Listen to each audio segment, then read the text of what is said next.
Thomas സാറേ, ഈ ഫലസ്തീൻ ഇസ്രായേൽ ഇഷ്യൂ എപ്പോഴൊക്കെ ചർച്ചയ്ക്ക് എടുക്കുമ്പോഴും എല്ലാ വിദഗ്ധരും ഉദ്ധരിക്കുന്നൊരു വാക്കാണ് ഓസ്ലോ കരാർ. ഓസ്ലോ കരാർ വേണ്ട നേരത്ത് രണ്ട് കക്ഷികളും സ്വീകരിച്ചിരുന്നെങ്കിൽ ഇന്നിപ്പോൾ ലോകം അനുഭവിക്കുന്ന ഏതാണ്ട് ഒരു നൂറ്റാണ്ട് കാലമായി ലോകം അനുഭവിക്കുന്ന ഒരു വലിയ തലവേദന, ഒരു മഹാദുരന്തം എന്നേക്കുമായി അവസാനിപ്പിക്കാമായിരുന്നല്ലോ. അതുകൊണ്ട് ഫലസ്തീൻ കളഞ്ഞുകുളിച്ച ഒരു സുവർണാവസരമായിരുന്നു ഓസ്ലോ എന്നിങ്ങനെ ആവർത്തിക്കുന്നുണ്ട്. ഇന്ന് നമുക്ക് ഈ ഓസ്ലോ കരാറിൻ്റെ ഡീറ്റെയിൽസ് നമ്മുടെ പ്രേക്ഷകർക്ക് പങ്കിടാം എന്ന് വിചാരിക്കുന്നു. സാർ അതിൻ്റെ ഒരു എക്സ്പേർട്ട് എന്ന നിലയിലാണ് ഞാൻ സംസാരിക്കുന്നത്. സാർ, ഓസ്ലോ നോർവേയിലാണല്ലോ അല്ലേ? അതെ. ഈ 93 ഈ ഓസ്ലോയിൽ വെച്ച് ഇങ്ങനെ ഒരു ആലോചന നടത്താനുള്ള രഹസ്യമായിട്ടായിരുന്നു അത് ആലോചന തുടങ്ങിയെന്ന് തോന്നുന്നു. എന്തായിരുന്നു അതിൻ്റെ സാഹചര്യം? അത് നോർവേയിൽ നിന്ന് അവർ ഒരു ഓഫർ വെച്ചതാണ് ഈ രണ്ട് കൂട്ടർക്കും, അതായത് PLOയ്ക്കും അതേപോലെ ഇസ്രായേലിനും. അവിടെ വന്നിട്ട് നോർവേക്കാർ ക്ഷണിച്ചു ഓസ്ലോയിൽ വന്നിട്ട് ചർച്ച നടത്തുക.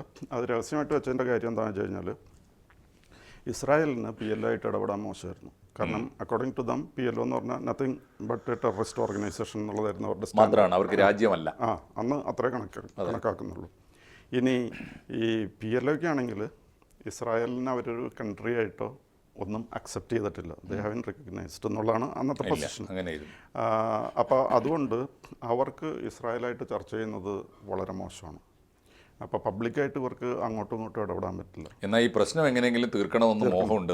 അതെ, കാരണം എന്താണെന്ന് വെച്ച് കഴിഞ്ഞാൽ അൻവർ സാദത്ത് കൊല്ലപ്പെട്ട് കഴിഞ്ഞപ്പോൾ ഇസ്രായേലിന് ഒരു വേറെ ചിന്ത വന്നു. മാത്രമല്ല ഈജിപ്റ്റ് കൂടെ നിൽക്കുന്നില്ല എന്ന് കണ്ടു കഴിഞ്ഞപ്പോൾ PLOയ്ക്കും അല്പം കോൺഫിഡൻസ് ഷാർട്ടേഡായി.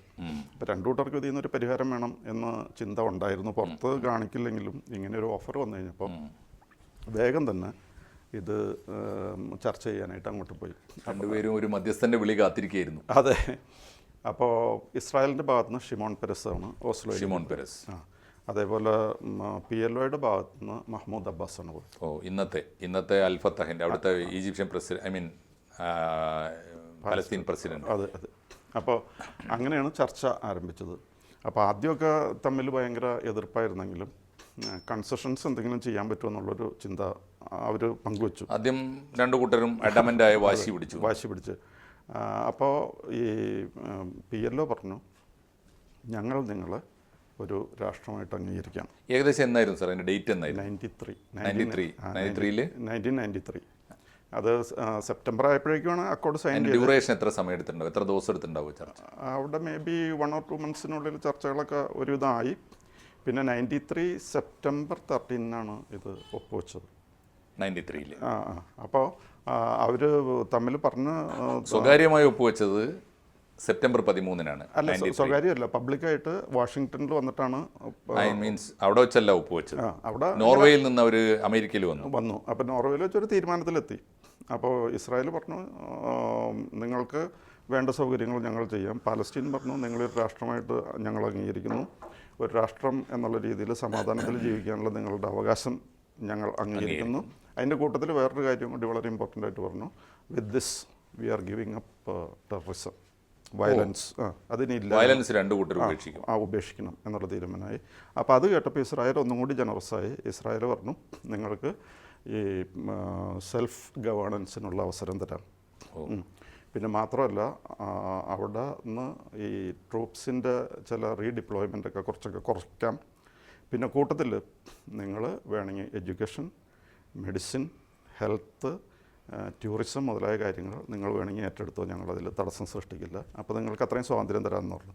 അപ്പോൾ രണ്ടു കൂട്ടരും വളരെ ഹാപ്പിയായി, തീരുമാനത്തിലെത്തി. And they proceeded to Washington. വാഷിങ്ടണിൽ ഇവർ സെപ്റ്റംബർ 13 നമ്മുടെ കണക്കിലൊരു നല്ല ദിവസമല്ല. പക്ഷേ ഈ സെപ്റ്റംബർ 13 ഇവർ അവിടെ ഇത് അക്കോർഡ് സൈൻ ചെയ്യാനായിട്ട് വന്നത്. സൈൻ ചെയ്യാൻ വന്നപ്പോൾ അവിടെ എല്ലാവരും ഉണ്ടായിരുന്നു. ബിൽ ക്ലിൻ്റൺ ഉണ്ടായിരുന്നു, secretary of state Warren Christopher ഉണ്ടായിരുന്നു, പിന്നെ PLOയുടെ ഭാഗത്തുനിന്ന് യാസർ അറാഫത്ത് ഉണ്ടായിരുന്നു, പിന്നെ ഈ പറഞ്ഞ മഹ്മൂദ് അബ്ബാസ് ഉണ്ടായിരുന്നു. അങ്ങനെ പിന്നെ ഇസ്രായേലിൻ്റെ ഭാഗത്തുനിന്ന് ഷിമോൺ പെരസും ഉണ്ടായിരുന്നു, ഇസ്താഖ് റബീനും ഉണ്ടായിരുന്നു.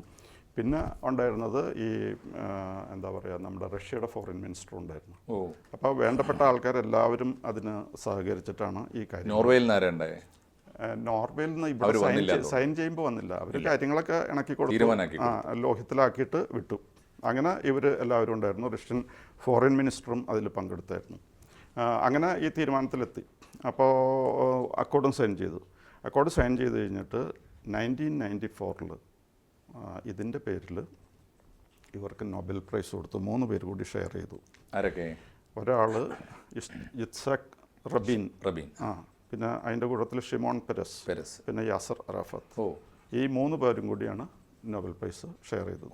സമാധാന കരാറിൻ്റെ പേരിൽ കക്ഷികളായ 3 പേർക്കും നൊബേൽ പ്രൈസ്. അതെ. പിന്നെ 1995 ഈജിപ്തിൽ ടാബ എന്ന് പറയുന്ന സ്ഥലമുണ്ട്. അവിടെ വെച്ച് അവർ വീണ്ടും ചർച്ച നടത്തി. 95 അടുത്ത വർഷം. അതെ, 95. ആദ്യത്തെ 1993 അത് ഓസ്ലോ, അത് ദാറ്റ് ഈസ് കോൾഡ് ഓസ്ലോ 1 എന്നാണ് പറയുക. ഓസ്ലോ 1. ഈ ടാബയിൽ വെച്ച് നടന്നതിന് ഓസ്ലോ 2 എന്ന് പറയും.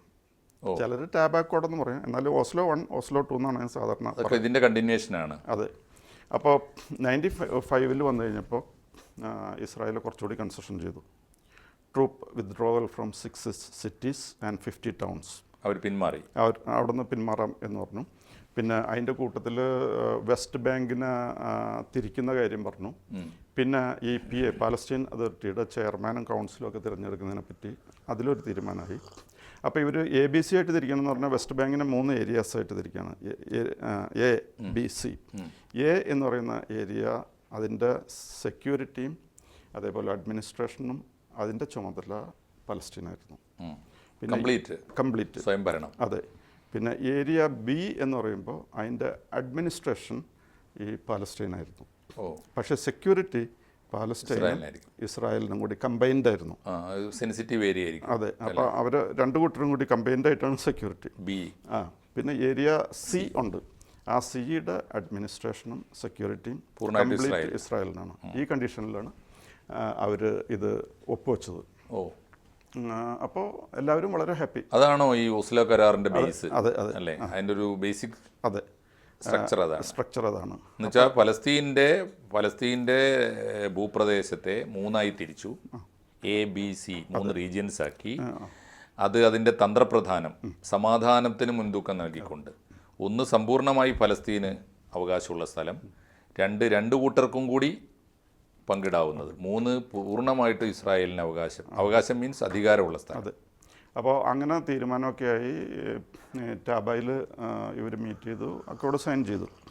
അപ്പോൾ എല്ലാവരും ഹാപ്പി. പക്ഷേ ഇവരൊക്കെ വീട്ടിൽ തിരിച്ചു വന്നു കഴിഞ്ഞപ്പോൾ അറിയുന്ന ഈ 2 വിഭാഗത്തിലും പെട്ട അവർക്ക് കുറച്ച് എക്സ്ട്രീമിസ്റ്റ് ഉണ്ടായിരുന്നു. ഉണ്ടാവും.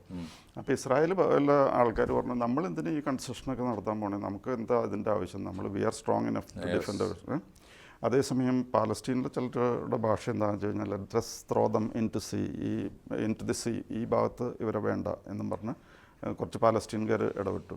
അവർ ഹ്യൂമൻ ബോംബ്സായിട്ട്, മനുഷ്യ ബോംബായിട്ട് ബസ്സുകളിൽ കയറി പൊട്ടിച്ചതറുള്ളൂ, അങ്ങനത്തെയൊക്കെ പ്രശ്നം ഉണ്ടായിരുന്നു. അങ്ങനെ അവർ കുറച്ച് പേര് മരിച്ചു.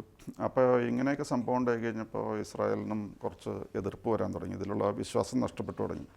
ആ സമയത്താണ് അമേരിക്കയിൽ നിന്നും ഒരു ഫിസിഷ്യൻ, അദ്ദേഹം ഇസ്രായേലിൽ സ്ഥിരതാമസമാക്കാനായിട്ട് ഒരു ജൂതൻ അവിടെ വന്നു. അദ്ദേഹത്തിൻ്റെ പേര് ബറൂച്ച് ഗോൾഡ്സ്റ്റെയിൻ എന്നായിരുന്നു. അദ്ദേഹം വന്ന സമയം പ്യൂരിം എന്ന് പറഞ്ഞിട്ടുള്ള ജൂത ഫെസ്റ്റിവൽ നടക്കുന്ന സമയമായിരുന്നു. അപ്പം അങ്ങനെ അവിടെ പുറത്ത് നോക്കിക്കഴിഞ്ഞ് കഴിഞ്ഞപ്പോൾ ഇബ്രാഹിമി മോസ്ക് എന്ന് പറഞ്ഞൊരു സ്ഥലത്ത് റമാദാനിൻ്റെ കുറച്ച് ചടങ്ങുകളോ എന്തൊക്കെ നടക്കുകയായിരുന്നു. അദ്ദേഹത്തിന് ഈ പറഞ്ഞ പാലസ്റ്റീൻകാർ ഇഷ്ടമല്ല. അപ്പോൾ അങ്ങേരെ അവിടെ ചെന്നിട്ട് അതിൻ്റെ ഇടയ്ക്ക് ഈ മനുഷ്യബോംബ് വാർത്ത കേൾക്കണ്ടല്ലോ, ഇയാളൊരു അസോൾട്ട് റൈഫിൾ കൊണ്ടാണ് പോയിരുന്നത്. അവിടെ വെച്ച് ഓൺ ദി സ്പോട്ട് 29 പേരെ ഇദ്ദേഹം വെടിവെച്ച് വന്നു. 29 പേരും മരിച്ചു.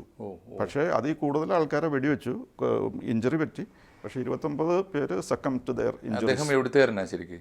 അദ്ദേഹം അമേരിക്കയിൽ ഫിസിഷ്യനായിരുന്നു. അമേരിക്കൻ ഫിസിഷ്യനാണ്, ജൂതനാണ്. പക്ഷേ അങ്ങേർക്ക് ഈ ഇസ്രായേലിൽ വന്ന് താമസിക്കുന്ന ആഗ്രഹമായിട്ട് വന്നിരിക്കുന്ന ആളാണ്. താമസിക്കാൻ അനുവാദം കൊടുത്തു. പക്ഷേ ഗോൾഡ്സ്റ്റെയിൻ്റെ ഇങ്ങനെ ഒരു പെരുമാറ്റം. അപ്പോൾ അവിടെ കൂടിയിരുന്ന ആൾക്കാർ, ഈ ഇത്രയും ആൾക്കാർ മരിച്ചു കഴിഞ്ഞപ്പോഴേക്കും ഇയാളെങ്ങനെയോ പിടിച്ചു, അവിടെയായിട്ട് തല്ലി അടിച്ചു കൊന്നുകളഞ്ഞു. അപ്പോൾ അത് അങ്ങനെ ഒരു സംഭവമായി. That was bad enough. But the worst was to follow. ഇങ്ങനെ ഈ പാലസ്തീൻകാരും ബഹളം ഉണ്ടാക്കണോ, ഇസ്രായേലുകാരും ബഹളം ഉണ്ടാക്കണോ എങ്കിൽ നമുക്കൊരു റാലി നടത്താം, പീസ് റാലി നടത്താമെന്ന് തീരുമാനിച്ചു. ഈ സംഭവം ഫലസ്തീനകത്ത് വെച്ചാണോ, ജെറൂസലേമിൽ വെച്ചാണോ? അല്ല, അത് ഇബ്രാഹിം മോസ്ക് എന്ന് പറയുന്ന സ്ഥലമാണ്. ആ സ്ഥലത്തിൻ്റെ പേര് ഞാനത് ഇപ്പം കൃത്യം ഓർക്കുന്നില്ല. സ്ഥലത്തിൻ്റെ പേര് ഞാൻ കൃത്യം റൈറ്റ്. അപ്പോൾ എന്തായാലും അന്ന് പലസ്തീൻ്റെ ഏരിയയിൽപ്പെട്ടതാണ് അല്ലേ, ഇസ്രായേലിന് അകത്തല്ല. അല്ല. ഓക്കെ. അപ്പോൾ അങ്ങനെ ഒരു സംഭവം ഉണ്ടായി. അപ്പോൾ നോക്കിയപ്പോൾ ഇതിങ്ങനെ അങ്ങോട്ടും ഇങ്ങോട്ടും ഈ കൊലപാതകങ്ങൾ തുടർന്നുകൊണ്ടിരിക്കുകയാണ്. അതുകൊണ്ട് ആണ് ഈ പീസ് റാലി വെച്ചത്. അപ്പോൾ പീസ് റാലി നയിക്കുന്ന ആളെന്ന് പറഞ്ഞു കഴിഞ്ഞാൽ ഇത്സാഖ് റബീനാണ്. പല പ്രാവശ്യം ഇസ്രായേലിൻ്റെ പ്രൈം മിനിസ്റ്റർ ആയിരുന്നു. ആ സമയത്തും അദ്ദേഹം പ്രൈം മിനിസ്റ്ററായിട്ട് കണ്ടിന്യൂ ചെയ്യുന്നു. അദ്ദേഹമാണ് പീസ് റാലി നയിച്ചത്. പിന്നെ അദ്ദേഹം നൊബേൽ പ്രൈസ് ജേതാവാണ്.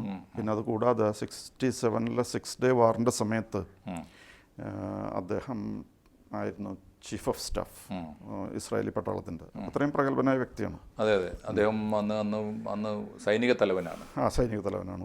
അപ്പോൾ അദ്ദേഹത്തെ കണ്ടപാടെ എല്ലാവർക്കും ഭയങ്കര ആവേശമായിരുന്നു, മുൻപന്തിയിൽ ഇദ്ദേഹം നിൽക്കുന്നത്. അപ്പോൾ ഒരു ചെറുപ്പക്കാരൻ ചെറുപ്പക്കാർക്ക് ആവേശം കൂടുതലാണല്ലോ, കുറേയും കൂടി ആവേശത്തിൽ ഇദ്ദേഹത്തിൻ്റെ അടുത്തേക്ക് ചെന്നു. ഇദ്ദേഹത്തിൻ്റെ അടുത്തേക്ക് ചെന്ന് കഴിഞ്ഞിട്ട് കൈയൊക്കെ പൊക്കി അവിടെ ചെന്ന് കഴിഞ്ഞപ്പോഴാണ് 3 പ്രാവശ്യം തലയ്ക്ക് വെടിവെച്ചു. 3 വെടി കൊണ്ടപ്പോഴേക്കാണ് ആൾക്കാർ ഈ ആവേശഭരിതനായ ചെറുപ്പക്കാരൻ അദ്ദേഹത്തിൻ്റെ കയ്യിലിരിക്കുന്ന തോക്കാണെന്നപ്പോഴാണ് ആൾക്കാർ കാണുന്നത്. ആൾക്കാർ വിചാരിച്ചത് ആരാധന കൊണ്ട് പോകണമെന്നാണ്. അപ്പോൾ ആ സംഭവം കൂടി ആയിക്കഴിഞ്ഞപ്പോൾ പിന്നെ ഇതിൻ്റെ ആയുസ് അല്പം കുറഞ്ഞു. പിന്നെ അതിനുശേഷം ഇദ്ദേഹത്തിൻ്റെ മരണശേഷം ഈ റബീൻ്റെ കാലശേഷം ഷിമോൺ പെരസാണ് അവിടെ പ്രൈം മിനിസ്റ്റർ ആയത്. അപ്പോൾ ഈ റബീൻ്റെ അടുത്ത സുഹൃത്തായിരുന്നു യാസർ അറഫാത്ത്. പക്ഷേ ഈ ശവസംസ്കാരത്തിൽ അദ്ദേഹം പങ്കെടുത്തില്ല. കാരണം അദ്ദേഹത്തിന് ഇവിടെ വരാൻ പറ്റില്ല, സെക്യൂരിറ്റി ഇഷ്യൂസും പ്രശ്നങ്ങളൊക്കെ. അപ്പോൾ വീട്ടിലിരുന്ന് തന്നെ ടെലിവിഷനിൽ ഈ സംഭവങ്ങളൊക്കെ കണ്ടു. അപ്പോൾ അതിനുശേഷം ഈ ഷിമോൺ പെരസ് കുറച്ചാൾ പ്രൈം മിനിസ്റ്റർ ആയിരുന്നു. അദ്ദേഹം ഇത് രക്ഷപ്പെടുത്തിയെടുക്കാൻ ശ്രമിച്ചു, പക്ഷേ അതത്ര ഫലിച്ചില്ല. അതിനുശേഷം വന്നത് നെതന്യാഹു ആണ്. Netanyahu was a critic of this accord. അദ്ദേഹത്തിന് അതിൽ താല്പര്യമില്ലായിരുന്നു. അദ്ദേഹത്തിന് യാസർ അറഫാത്തിനോട് സംസാരിക്കാൻ പോലും താല്പര്യമില്ലായിരുന്നു. അദ്ദേഹം ഇത് കാരണമാണ് ഈ പ്രശ്നമൊക്കെ ഉണ്ടായെന്നുള്ള രീതിയിൽ. നെതന്യാഹു തുടക്കം തൊട്ടേ അങ്ങനെയാണല്ലേ, ഫലസ്തീനികളോട് ഒരു കോംപ്രമൈസ് വേണ്ട. ഇല്ല, അങ്ങേര് 1967 വാറിൽ പങ്കെടുത്തിട്ടുള്ള ഒരു പട്ടാളക്കാരനാണ്. അദ്ദേഹത്തിൻ്റെ ബ്രദറാണ് മറ്റേ കേണൽ ജോനത്താൻ എന്ന് പറഞ്ഞിട്ട് എൻഡബെ വിമാനത്താവളത്തിൽ യോനത്താൻ സംതിങ് ലൈക്ക് ദാറ്റ്. അപ്പോൾ പിന്നെ നെതന്യാഹുവിൻ്റെ മകനും പട്ടാളത്തിലുള്ളവരാണ്. അവരൊരു പട്ടാള ഫാമിലിയാണ്.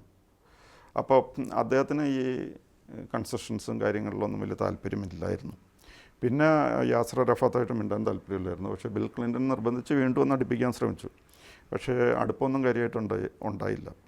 പിന്നെ യഹൂദ് ബറാക്ക് എന്ന് പറയുന്ന ആളാണ് പിന്നീട് പ്രൈം മിനിസ്റ്ററായി. ആ പ്രൈം മിനിസ്റ്ററുടെ കാലത്ത് അദ്ദേഹത്താൽ കഴിയുന്ന രീതിയിലൊക്കെ ഒന്ന് ശ്രമിച്ചു നോക്കിക്കൊണ്ടിരിക്കുമ്പോഴാണ് 2000 ലിക്വിഡ് പാർട്ടിയുടെ നേതാവായിരുന്ന ഏരിയൽ ഷാരോൺ ടെമ്പിൾ മൗണ്ടിൽ കയറുകയോ വിസിറ്റ് ചെയ്യുകയോ പിന്നെ മോസ്കിലേക്ക് പ്രവേശിക്കാനൊക്കെ, അലക്സ മോസ്കിലേക്ക് പ്രവേശിക്കുകയോ ഏതാണ്ടൊക്കെ പ്രശ്നം 2000. അപ്പോൾ 2000 സെക്കൻഡ് ഇന്തിഫാദ തുടങ്ങി. ഇന്തിഫാദയും കൂടി തുടങ്ങി കഴിഞ്ഞപ്പോൾ സമാധാനം അവിടെ ഓസ്ലോക്കെ ഒന്നും പിന്നെ പിടി കിട്ടാത്ത സംഗതി. അതോടുകൂടി ഇതിൻ്റെ ആയുസ് എന്ന് പറഞ്ഞ ഒരു 7 കൊല്ലത്തെ ആയുസ് ഉണ്ടായുള്ളൂ അല്ലേ, അതിഗംഭീരമായ അല്ലെങ്കിൽ സമാധാനത്തിന്റെ വലിയൊരു രേഖ. Well begin is half done എന്നൊക്കെ പറയില്ലേ. തുടക്കം വളരെ നല്ലതായിരുന്നു, പക്ഷെ അതനുസരിച്ച് അത് ഒരു പക്ഷേ ആ കരാറുകൊണ്ട് തന്നെ ഉണ്ടായിത്തീർന്ന പിന്നീട് വലിയ രക്തരൂക്ഷിതമായ. അതെ. അപ്പോൾ അതുകൊണ്ട് അന്ന് ഈ സമാധാനമില്ലാത്ത അന്തരീക്ഷം ഇപ്പോഴും തുടർന്നുകൊണ്ടിരിക്കുന്നു. അതെ, ഇപ്പോൾ അതേ മനസ്സാണ്. ഇപ്പോൾ എനിക്ക് തോന്നുന്നത് ഈ നെതന്യാഹുവിൻ്റെ ഒരു മനസ്സുകൂടി അല്ലെങ്കിൽ അദ്ദേഹത്തിൻ്റെ ഒരു അഡമൻ്റായ നിലപാട് കൂടി ഇപ്പോഴത്തെ ആക്രമണങ്ങളിലുണ്ട് അല്ലേ. അതിന് ഇപ്പോൾ ഹമാസിനെ പോലുള്ളവർ എണ്ണ ഒഴിച്ചു കൊടുക്കുന്നുണ്ട്. അപ്പോൾ അതാണ് ഈ രണ്ടു കൂട്ടരും. ഇവരിപ്പോൾ ആദ്യം മനസ്സിലാക്കാത്തത് ഇസ്രായേലിൻ്റെ ലീഡർഷിപ്പിൽ വന്ന ഈ വലിയ മാറ്റമാണ് അല്ലേ. അതെ, ഈ സമാധാനത്തിന് വേണ്ടി ഈ വലിയ പ്രശ്നപ്രദേശങ്ങളിൽ റാലി നടത്തിയിട്ട് ആത്മാഹുതി ചെയ്ത മനുഷ്യരല്ല ഇന്നവിടെ ഉള്ളത്. ഒരു കാരണവശാലും കോംപ്രമൈസിന് പോകരുതെന്ന് വാദിക്കുന്ന നെതന്യാഹു ആണ് എന്ന് ആദ്യം മനസ്സിലാക്കേണ്ടത് ഈ ചാവേറുകളാണ്, ഹമാസിനെ പോലുള്ള ആളുകളാണ്. ഹമാസുകാരാണെങ്കിലും ഒരു കോംപ്രമൈസിന് തയ്യാറല്ല. ഇതിന് പക്ഷേ അപ്പോൾ ഈ ഒരു 3 കൊല്ലം 7 കൊല്ലം മാത്രം ആയുസ്സുണ്ടായ ഒരു കരാറാണെന്ന് നമുക്ക് പറയാം. ഇന്നിപ്പോൾ ഒരു കാരണവശാലും അത് തിരിച്ച് ഒന്ന് പരിശോധിക്കാൻ പോലും മറിച്ച് നോക്കാൻ പോലും സാധിക്കാത്ത വിധത്തിൽ അന്യം നിന്ന് പോയിരിക്കും. ഇപ്പോഴത്തെ ഗാസയിലും റഫേലൊക്കെ സാഹചര്യം വെച്ച് ഇനി അതിലേക്ക് ഒരിക്കൽ പോലും തിരിച്ചു പോകാൻ പറ്റില്ല. ഓസ്ലോ എന്ന് ഇപ്പോൾ ആവർത്തിച്ച് ഇതിപ്പോൾ നോർവേയിലെ ഓസ്ലോയിൽ തുടങ്ങി, വാഷിങ്ടണിൽ പോയി, അത് കഴിഞ്ഞ് ഈജിപ്തിൽ പോയി. അപ്പോഴൊക്കെ ഇതിന് ഓസ്ലോ എന്ന് തന്നെ പേര് പറയാൻ എന്തായിരിക്കും കാരണം? അതായത് വാഷിങ്ടണിലാണ് ആദ്യത്തെ അക്കോർഡ് സൈൻ ചെയ്തത്. രണ്ടാമത്തെ അക്കോർഡ് സൈൻ ചെയ്തത് ഈജിപ്തിലെ ടാബ എന്ന് പറയുന്ന സ്ഥലത്താണ്. പക്ഷേ അതിനു മുമ്പ് ഇവർ ഈ അക്കോർഡ് സൈൻ ചെയ്യുന്നതിന് മുമ്പ് ഇവരെ ഒന്ന് കൂട്ടി യോജിപ്പിക്കണമല്ലോ.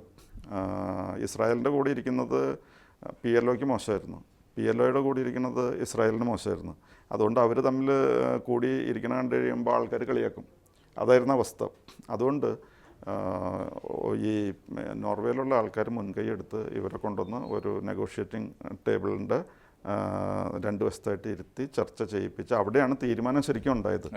മറ്റത് ഫോർമൽ ഒരു ഓസ്ലോ എന്ന് തന്നെ അറിയപ്പെടുന്നു. അപ്പോൾ അതിന് ആദ്യത്തെ അക്കോർഡിന് ഓസ്ലോ 1 എന്ന് പറയും, രണ്ടാമത്തെ അക്കോർഡിന് ഓസ്ലോ 2 എന്ന് പറയും. അങ്ങനെയാണ്.